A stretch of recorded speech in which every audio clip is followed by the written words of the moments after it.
Hi everybody, Mrs. Pesek here. This video is about graphing transformations, and we can talk about what the learning objectives are from this.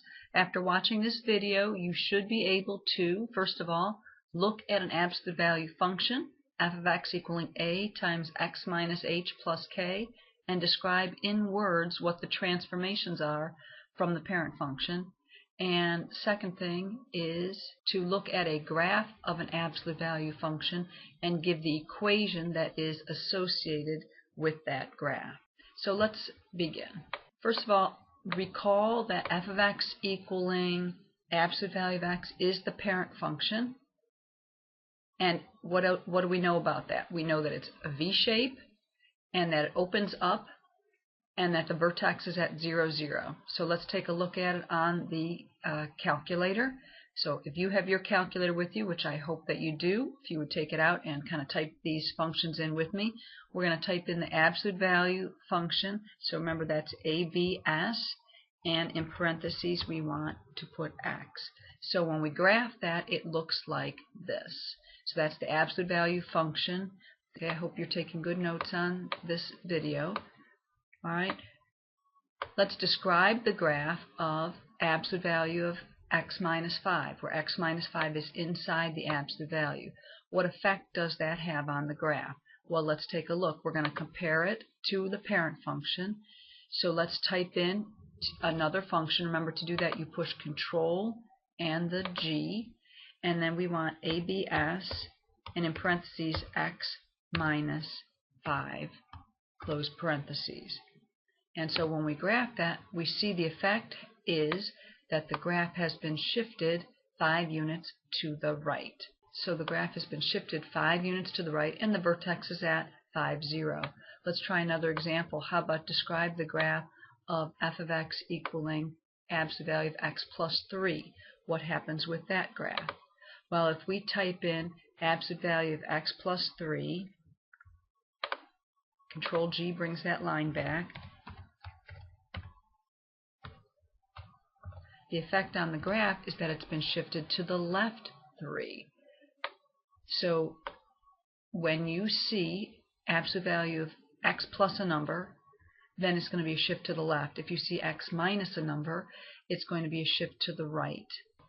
So our description of what happens with this graph, so the effect is that the graph has been shifted 3 units to the left and the vertex is at negative 3, 0. Let's take a look at some more transformations. How about if we have a number being added on the outside of the absolute value? Describe the graph of f of x equaling absolute value of x plus 2. The effect on that graph, I'm going to start a new page for this. So I do Control and the dock gets me a new page. I want another graphs page. And so we're going to do, let's get the parent function on there again. So that's ABS of x, absolute value of x. Let's bring that function line back again. And this time we're doing ABS of x, close parentheses, and then plus 2 on the outside.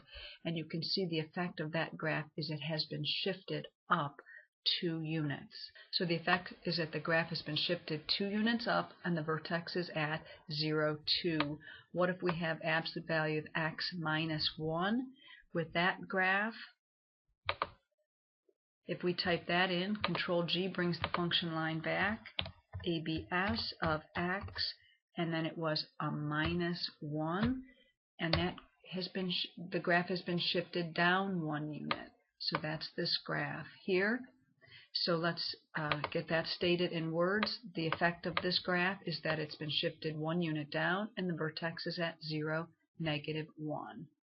Alright, let's take a look at a few other types of transformations. What about if we have a number being multiplied by the x? So like f of x equaling 1/2 x. So what is the effect on that graph? Let's do that on our calculators to see what the effect is. I'm going to make a new page, so Control Dock and Graphs, and I want my parent function there, so I have that to compare to. That's the parent function. And now I want to do Control G, and I want to do 1/2, so I'm going to say, I'm going to bring up my fraction template, which I don't think we've used yet in class, and that is Control and then the divided by key. And that lets us do a fraction in a nice type format. So I have 1/2. I'm going to do a right click to get to the right of that, to get out of that denominator. And then I want times ABS of x. What happened to the graph? The graph is wider than the parent function. What's actually happening is it's a vertical squish, or a vertical shrink, if you will, because all of the y values are only 1/2 as high as they were before. So what do we state about this? We state that the graph is wider than the parent function, but the vertex is still at 0, 0. How about this one? Describe the graph of f of x equaling 3 times absolute value of x. So if we do this with our calculator and we bring up the function line again and we type in 3 times absolute value of x. And you can see this one now is narrower than the parent function. That the graph of f of x equaling 3 times absolute value of x is going to be narrower than the parent function, but the vertex will still be at 0, 0. And let's take a look at this example. What about the function f of x equaling -2 times the absolute value of x? Let's put that one on the same one. So we're going to bring up that function line again.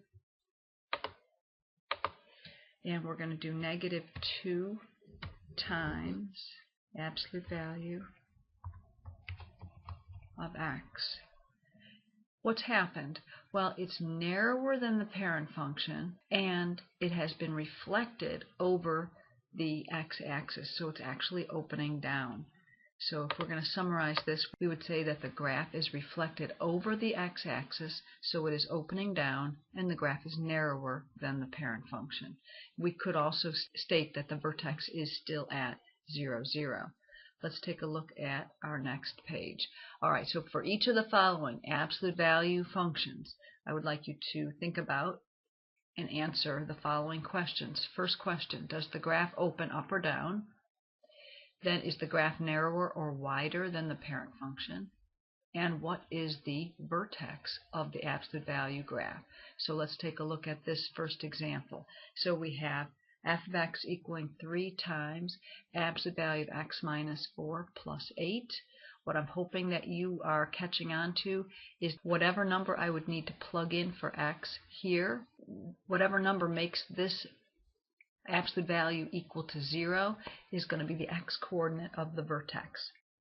So that number would be 4, and so that's the x-coordinate of the vertex, and the y-coordinate would just be this number here, 8. All right, so we would say it opens up because this leading coefficient here is positive, and it's narrower because the absolute value of this number is greater than 1, and the vertex is at 4, 8. Let's take a look at our next example. f of x equaling -1/3, absolute value of x plus 5, and then plus 2 outside the absolute value. All right, because this number here is negative, because of the negative here, we know that it's going to open down. And because the absolute value of 1/3 is less than 1, it's going to be wider than the parent function. And the vertex, what number would I need to plug in for x to get this absolute value to equal 0? I would need to plug in a -5. And so our vertex will be -5, 2. So it opens down, it's wider, and the vertex is at -5, 2. Let's take a look at another example. f of x equaling 2/5 times absolute value of x minus 9 minus 3. This number is positive, so it's going to open up, and the absolute value is less than 1, so it's going to be wider than the parent function. And what number would I need to plug in for x to get this to be 0? That would have to be a positive 9. So my vertex is going to be 9 and a -3. So it opens up, it's wider, and the vertex is at 9, -3. All right, let's try this example. We have f of x equaling -5 times absolute value of x plus 7 minus 6. I notice that my a value is negative, so that means it opens down. And the absolute value of this is greater than 1, so it's going to be narrower than the parent function. And the vertex, well, what number would I need to plug in for x? I would plug in -7 to get this to equal 0. So -7 is going to be the x-coordinate of my vertex, and -6 here is going to be the y-coordinate. So it opens down, it's narrower, the vertex is at -7, -6. Okay, so let's put these ideas together. And one of the goals here is that you will be able to sketch something like this function here without a calculator. So let's talk about how to do that. First, does it open up or down? I hope you're noticing that this is a positive number here, so we would say that it opens up. And I also noticed that the absolute value of 2 is going to be greater than 1, so it's going to be narrower than the parent function. And the vertex, well, what number would I need to plug in for the x right here to get 0? I would need to plug in 3. So my vertex is going to be at 3, 4. So let's put all of that together and sketch the graph. I'm putting my vertex here at 3, 4, and I know I want it to open up and I want it to be narrower.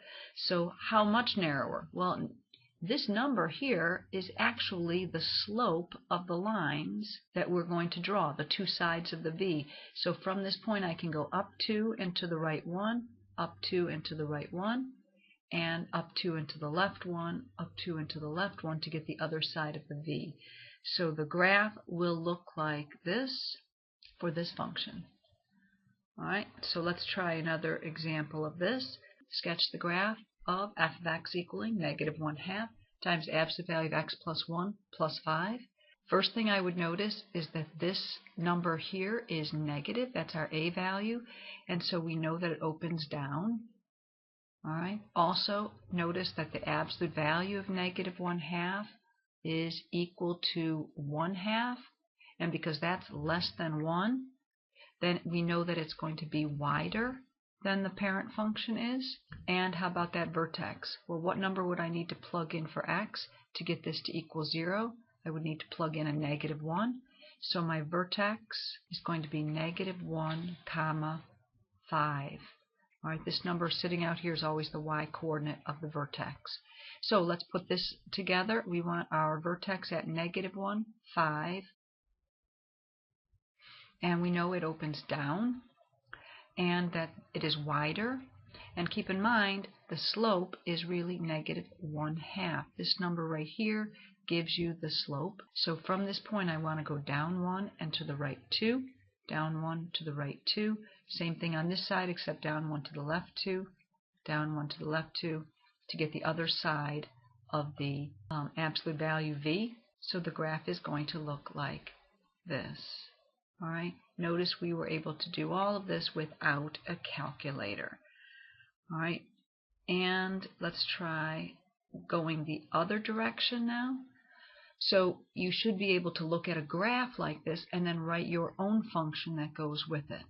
All right. Remember that the basic idea here is that we want to write an equation of this form: f of x equaling a times absolute value of x minus h plus k. So notice that our function here does open up, and also that the vertex is at -6, 1.